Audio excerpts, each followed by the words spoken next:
జన సైనికులకి, వీర మహిళలకి, పార్టీ నాయకులకి స్వాగతం, సుస్వాగతం. నా పేరు వారణాసి సూర్య, 100 రూపీస్ ఎమ్మెల్యే, @ ఆన్లైన్ ఎమ్మెల్యే. మీరిప్పుడు ఈ వీడియోలో వినబోతున్నదంతా పచ్చి నిజాలు, జరగబోయే పచ్చి నిజాలు. మనం ఇంతవరకు పవన్ కళ్యాణ్ గారిని కొన్ని శాఖలకు మంత్రిగానే చూసాం. కూటమిలో కొన్ని శాఖలకు మంత్రిగానే చూసాం. కానీ జగన్ అనే వైఎస్ఆర్సిపి అధినాయకుడు శ్రీ జగన్మోహన్ రెడ్డి గారు వాళ్ళ టార్గెట్ వచ్చేసి కూటమి టార్గెట్ కాదు, పవన్ కళ్యాణ్ గారే టార్గెట్. ఆ దిశగానే వాళ్ళు అడుగులు పడుతూ ఉన్నాయి.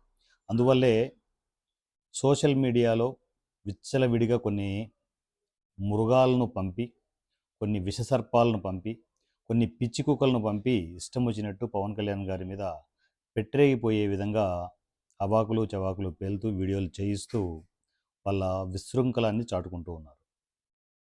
ఓపిక ఒక మనిషికి ఎంతవరకు ఉంటుందనేది మనం చూస్తూనే ఉన్నాం. ఓపిక నశిస్తే, ఒక మంచి మనిషికి ఓపిక నశిస్తే ఎలా ఉంటుందనేది కూడా రీసెంట్ టైమ్స్లో చూస్తున్నాం. రావణ్ అనే ఒక గజ్జి కుక్కను సోషల్ మీడియాలో వదిలి వాడి ఇష్టం వచ్చినట్టు చెలరేగిపోతూ ఉంటే ఒకసారి, 2 సార్లు, 3 సార్లు, 100వ సారి వరకు కూడా వాన్ని క్షమించి రైట్ ఇంకా తెలుసుకుంటారు, ఇంకా తెలుసుకుంటారని ఓపిక పడుతూ ఉంటే, వాడు అనరాని మాటలు అనేస్తూ ఉంటే, ఓపిక నశిస్తే ఒక మంచి మనిషికి ఎలా ఉంటుందనేది రీసెంట్ టైమ్స్లో మనం చూస్తున్నాం.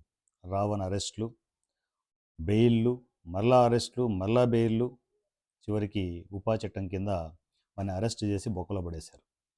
ఎప్పుడు బయటకు వస్తాడో తెలియదు, వాడి భవిష్యత్తు ఏంటో తెలియదు. కానీ ఈ మధ్యలో నలిగిపోయింది ఎవరు? జగన్కి, పవన్ కళ్యాణ్ గారికి మధ్యలో నలిగిపోయింది ఎవరు? బకరా అయింది ఎవరు? ఇలాంటి రావణ్ లాంటి యదవులు మాత్రమే, రావణ్ లాంటి సన్నాసులు మాత్రమే. వాళ్ళందరూ బాగానే ఉంటారు, పెద్దవాళ్ళందరూ బాగానే ఉంటారు. జగన్ రాజకీయంగా కావచ్చు, ఆర్థికంగా కావచ్చు తన బలంగా ఉంటాడు.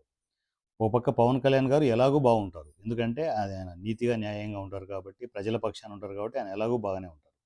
మధ్యలో పిచ్చి పుష్పాలు అయ్యేది ఎవరు? రావణ్ లాంటి యదవలు మాత్రమే. ఇలాంటి యదవల్ని చాలామందిని తయారు చేస్తున్నారు జగన్ గారు. మరి ఈ దారి ఎటెళ్తుంది ఏంటి అనేది క్వశ్చన్ మార్క్ ఉండే సిచ్యువేషన్ కొద్ది కాలం మాత్రమే ఉంటుంది. ఎందుకంటే జగన్ అనే మనిషి అంత ఈజీగా ఊరుకుంటాడని నేను అనుకోను. ఇంకా ఇంకా పెట్టరేగిపోతూ ఏది చేయాలనో అది చేసుకుంటూ ఎటు తిరిగి పవన్ కళ్యాణ్ గారిని పడగొట్టాలనే ఒక దురాలోచనతో తన ముందుకు వెళ్తూ ఉంటాడు. అంటే రావణ్ అనే ఒక విషసర్పాన్ని వదిలి పెట్టరేగిపోయి ఇష్టం వచ్చినట్టు మాట్లాడుతూ ఉంటేనే, ఒక చిన్న స్టెప్ తీసుకుంటేనే మొత్తం వైసీపీ అంతా వణికిపోయారు. అలాంటిది ఇంకా ముందుకు వెళ్తే, ఇంకా పెట్టరేగిపోతే మీరు చూడాల్సింది హోమ్ మినిస్టర్ పవన్ కళ్యాణ్ గారిని. హోమ్ మినిస్టర్ పవన్ కళ్యాణ్ గారు ఎంటర్ అయితే దూల తీర్చేస్తాడు. పవన్ కళ్యాణ్ గారి మాటల్లోనే చెప్పాలంటే తోలు వలిచేస్తాడు.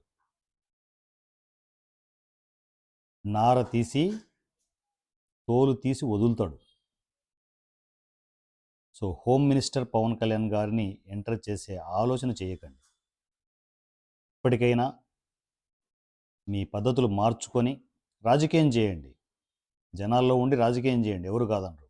ఇలాంటి పనికిమాలిన చేష్టలు చేస్తే, సోషల్ మీడియాని అడ్డం పెట్టుకొని ఎలా పడితే అలా వక్రీకరించి పవన్ కళ్యాణ్ గారిని మాట్లాడితే హోమ్ మినిస్టర్ పవన్ కళ్యాణ్ గారిని మీరు చూడాల్సి ఉంటుంది. ఇది వైసీపీకి హెచ్చరిక అనుకోండి, జన సైనికుల నుంచి హెచ్చరిక అనుకోండి. హోమ్ మినిస్టర్ పవన్ కళ్యాణ్ గారిని చూడాల్సి వస్తే ఎక్కడికక్కడ నాశనమే. న్యాయంగా, నీతిబద్ధంగా ఎక్కడ తీసుకునే ఆప్షన్స్ అవి ఒకటి తీసుకునేసి ఒక్కొక్కరిని తోలు తీసి వదులుతాడు.